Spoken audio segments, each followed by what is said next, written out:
Okay, so back to the beginning. Now, I told you about ancient wisdom, and I want to start out at the beginning. The beginning of what? The beginning of time, the beginning of everything. And I want you to know that many different cultures and many different religions have a belief in the beginning. They have a story about the beginning of time. For example, the ancient Egyptians have some stories about the beginning. I'm not going to have time to go through all this, but I'll just give you a few remnants of it. The Ptah god was conceived the universe in his mind and brought it into being with his creative word. That was the Egyptian god. And then another Egyptian god, Kana, humanity was fashioned out of clay by this god who gave to her humans the spirit Ka. And then the Chinese story, right? There's the creation story too, right? Now there's many different ones, but here's some of them. One of them was Pangu, and you probably know this better than me. But my understanding is he had an egg, right? And he opened the egg, and that's how we got the land and the sea and everything on the earth, right? And I was told recently that there's another Chinese god, Nuwa, and she was putting the sky back together, and while she was down there, she thought, there needs to be people on this earth to manage it. And she apparently made people, right? Do you know this story? You know some of it. Okay, some of you are nodding. Okay. So what I'm saying is that many cultures and men all around the world believe that something put us here. Okay, not just some impersonal universe. Okay, and whether you believe that or not is not the issue. Let's talk about this. We all long for what? Paradise. We all long for a place where everything is perfect.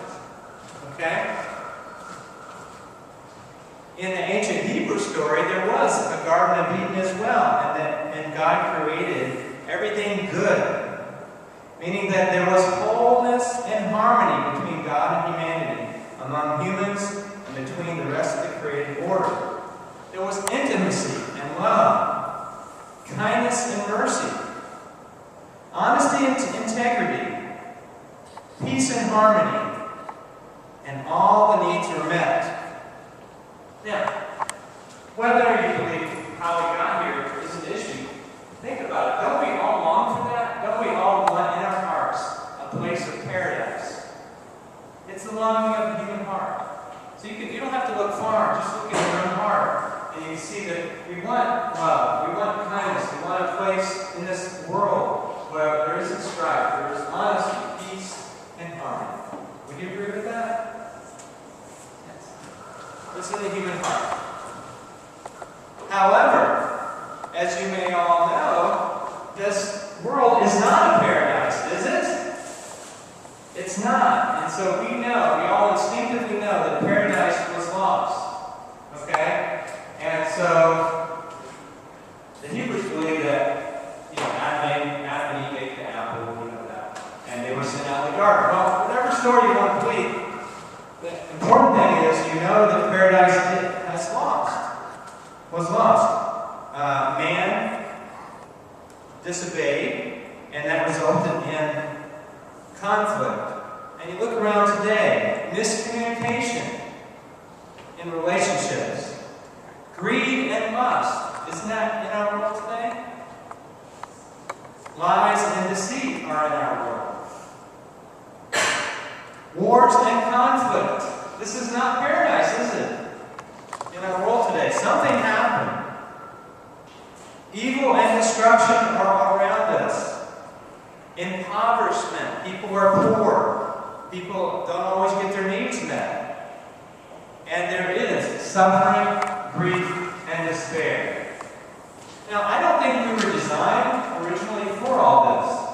I think we were designed for paradise, but we have that in our human heart. But as we look around in the world, we know instinctively, been lost. So how do we fix this and find happiness?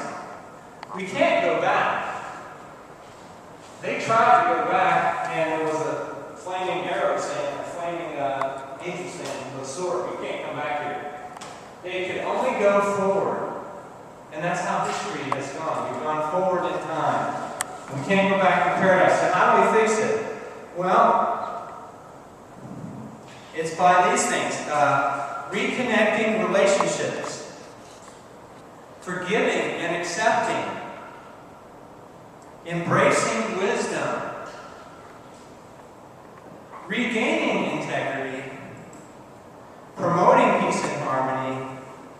And developing self-control. These are all ways we can go back. It's kind of like this. It's my belief that we need relational connections, both vertically with heaven and horizontally on the earth, to be truly happy. We also need support from a safe community of people we can connect with. This combination of both transcendence and groundedness in community, I would refer to the rest of this talk as your safe community. A safe community. What is it? It's transcendence and groundedness together can bring us what we need to be happy to get back to what we lost. Oh, practicing kindness to person. One more. Okay, so this is how we get back to what we lost. We're reconciling what was lost.